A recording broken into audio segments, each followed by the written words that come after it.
వారసుడు. సెల్లంగేరి దేశాన్ని పరిపాలిస్తున్న ధర్మానందన మహారాజుకు ఇద్దరు భార్యలు. పెద్ద భార్య పేరు సువర్ణాదేవి, చిన్న భార్య పేరు తేజోవతి.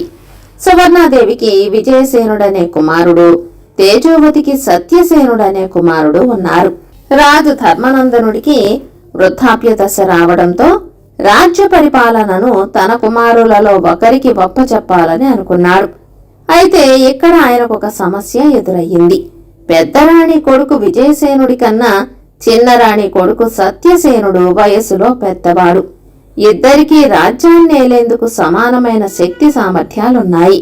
పెద్దరాణి తన కుమారుడు వయసులో చిన్నవాడైనా పెద్దరాణి కుమారుడు గనుక అతనికే పట్టం కట్టాలని పట్టుబట్టింది. అలాగే చిన్నరాణి వయసులో పెద్దవాడు కనుక రాజ్యం తన కుమారుడికి చెందాలని పంతం పట్టింది.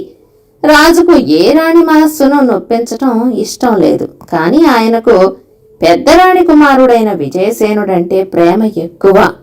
మంత్రి విద్యాసాగరుడికి ఆయన ఈ క్లిష్ట సమస్యకు అందరికీ అంగీకారమైన ఒక పరిష్కార మార్గం ఆలోచించమని చెప్పి తనకు విజయసేనుడంటే ఎక్కువ మక్కువ అని తెలియపరిచాడు.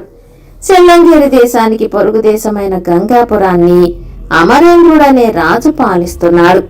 ఈయన తేజోవతికి సోదరుడు, సంతానం లేదు. అందువల్ల తేజోవతి కుమారుడైన సత్యసేనుణ్ణి దత్తత చేసుకుని అతడికి రాజ్యం అప్పగించి తాను విశ్రాంతి తీసుకోవాలని అనుకున్నాడు. అంతేకాక ఆయనకు సత్యసేనుణ్ణి సెల్లంగేరికి రాజుకు చేయాలన్న ఆలోచన కూడా ఉంది. సెల్లంగేరితో పాటు కొన్ని ఇరుగు పొరుగు దేశాలకు కూడా ధర్మ న్యాయ విషయాలలో దేశికాచార్యులు అనే పండితుడు సలహాలిస్తూ ఉండేవాడు. ఆయన న్యాయశాస్త్ర నిపుణుడు. ఆయన న్యాయ నిర్ణయాన్ని అందరూ అంగీకరించేవారు.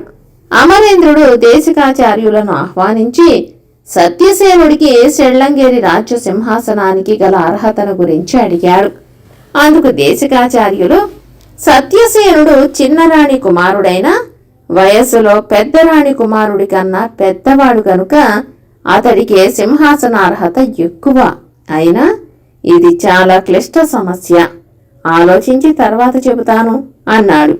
ఈ సంగతి విన్న సెల్లంగేరి మంత్రి విద్యాసాగరుడు అమరేంద్రుడి వద్దకు వెళ్లి, మహారాజా, మీకు మీ చెల్లెలి కుమారుణ్ణి సెల్లంగేరికి రాజును చేయాలన్న కోరిక ఉన్నట్టు తెలిసింది. అందువల్ల పెద్దరాణి గారి కుమారుడైన విజయసేనుణ్ణి దత్తత చేసుకుని మీ రాజ్యానికి వారసుణ్ణి చేయండి.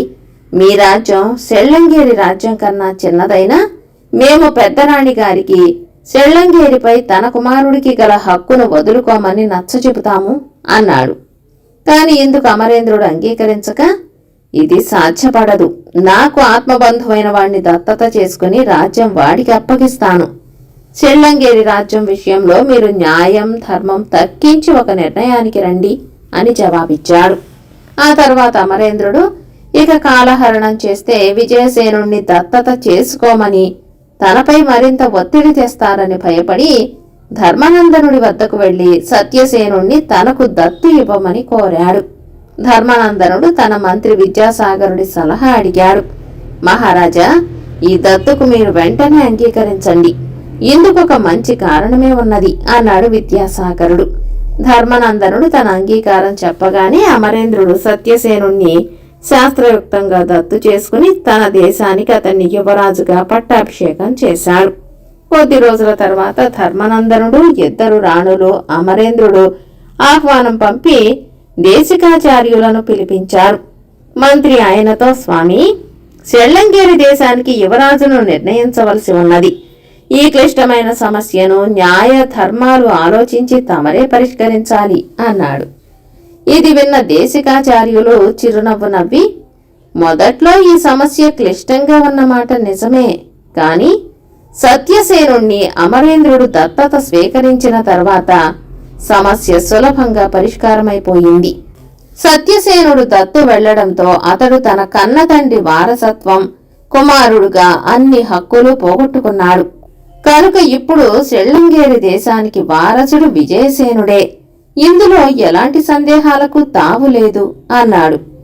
దేశికాచార్యులు చెప్పిన దానికి అందరూ ఒప్పుకోక తప్పలేదు.